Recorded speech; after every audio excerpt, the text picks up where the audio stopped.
Al construir el edificio, podemos optar por descimbrados parciales o descimbrados totales.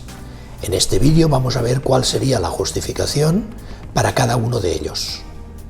Para justificar un desencofrado parcial, consideramos que el forjado se comporta como una viga continua con apoyos situados a 2 metros, que es la separación entre sopandas que va a tener este forjado en ese descimbrado, y esa viga está sometida a una carga derivada del peso propio de la estructura más las cargas de construcción que van asociadas al edificio.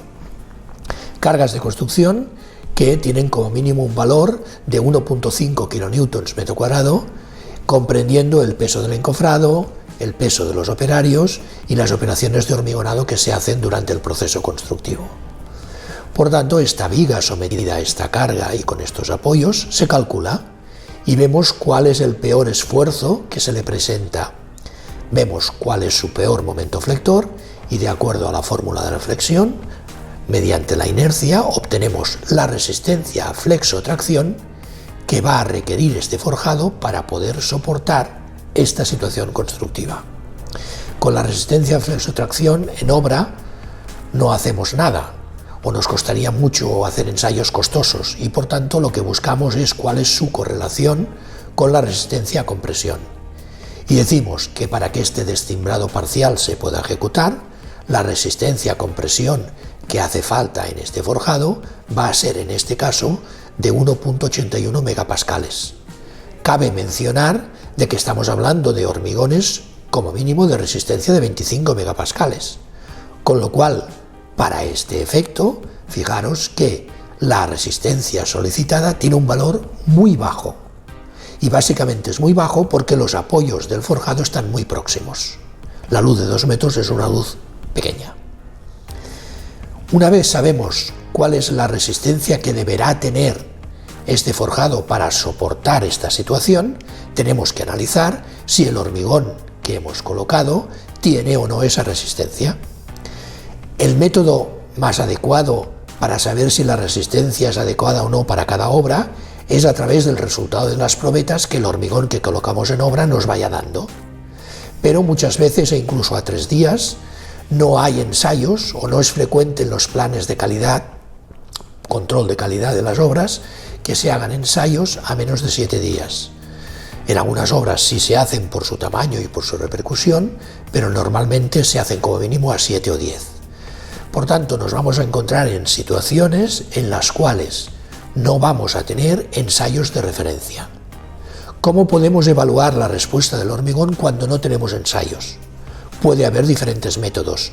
Nosotros el que utilizamos y tenemos en todo nuestro programario de cálculo realizado por la Universidad Politécnica de Valencia es que tenemos introducida toda la formulación de madurometría, que ya explicaba Calavera en una monografía y que tiene que ver con las propiedades resistentes del hormigón de acuerdo a su energía interna.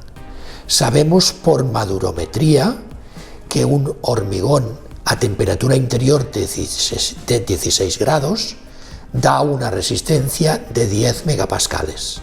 10 megapascales es el 40% de 25. Por tanto, aquello que la IHE nos está diciendo que un hormigón a 3 días puede tener el 40% de resistencia, entendiendo a 20 grados, sabemos que por madurometría se puede ajustar y podemos ajustarlo hasta 16 grados. Pero cuando estamos por debajo de esa temperatura, lo que sabemos seguro es que la respuesta del hormigón será más baja y por tanto habrá que tenerlo en cuenta. En este caso concreto estábamos hablando de una temperatura de 15 grados y vemos que la respuesta del hormigón no llega a 10, pero es muy cercana. Por tanto, el primer control justificativo de este descimbrado, ¿dónde lo establecemos? Lo establecemos en que el hormigón ha de tener la resistencia suficiente para soportar este esfuerzo. Es importante considerar que la respuesta del hormigón la estamos evaluando con el hormigón solo, trabajando a tracción. Es decir, no tenemos en cuenta la influencia de la armadura. No entramos a valorar si hay adherencia entre la armadura y el concreto. Es decir, nuestro parámetro de control se va muy atrás porque lo que queremos es garantizar que no pueda haber fisuración. ¿Cuándo se fisura un elemento que trabaja flexión? Cuando superamos la resistencia a tracción que tiene el hormigón, este se fisura y empieza a trabajar la armadura. Por tanto, el control original sobre la fisuración lo tendremos siempre garantizando que no superamos la resistencia a tracción que tenga el hormigón. Con ese primer control garantizamos que no puede haber fisuración. Por otro lado, tenemos que garantizar cuál es la resistencia que necesitamos para que este forjado pueda soportar esta situación constructiva. En este sentido, cuando nosotros hemos descimbrado parcialmente, hemos liberado en parte a la estructura, esta estructura empieza a trabajar, empieza a absorber una parte de la carga y por tanto habrá que evaluar si esa porción de carga que el forjado está asumiendo la va a poder soportar o no en relación a su carga de diseño. Y eso nos lleva directamente a estimar que casi en la totalidad de los edificios, excepto algunos casos muy singulares, podríamos decir que en general el 40% de resistencia nos cubre este efecto. Por tanto, hemos evaluado un control de fisuración, hemos evaluado un control de resistencia para garantizar que no hay un colapso de esta estructura, pero no es suficiente para estar seguros que este descimbrado no nos genera ningún tipo de problema. Nos hace falta un tercer factor. Es decir, fijaros que muchas veces se habla, para justificar esta operación, de cuál debe ser la resistencia del hormigón.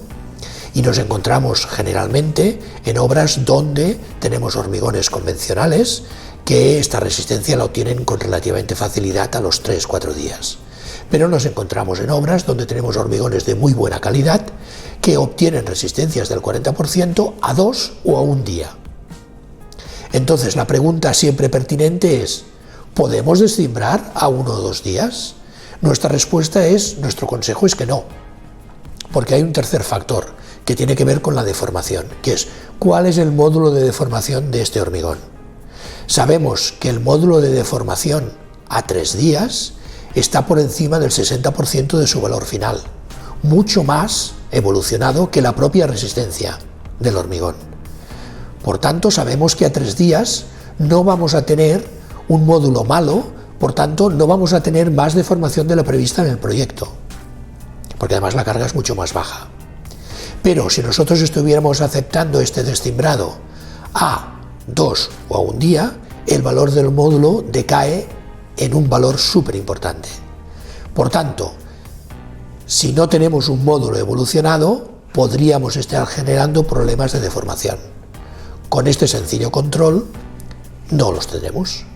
Por tanto, la justificación de este desencofrado analizando la posible fisuración, analizando su valor de resistencia necesario y que no haya una deformación peor que la prevista en el proyecto, con estos 3 parámetros de control, entendemos que si se cumplen, este desencofrado está plenamente justificado. No se nos ocurre otro factor distinto que tengamos que controlar. Por tanto, para una garantía completa de que lo hacemos adecuadamente, debemos dar respuesta a estos 3 parámetros.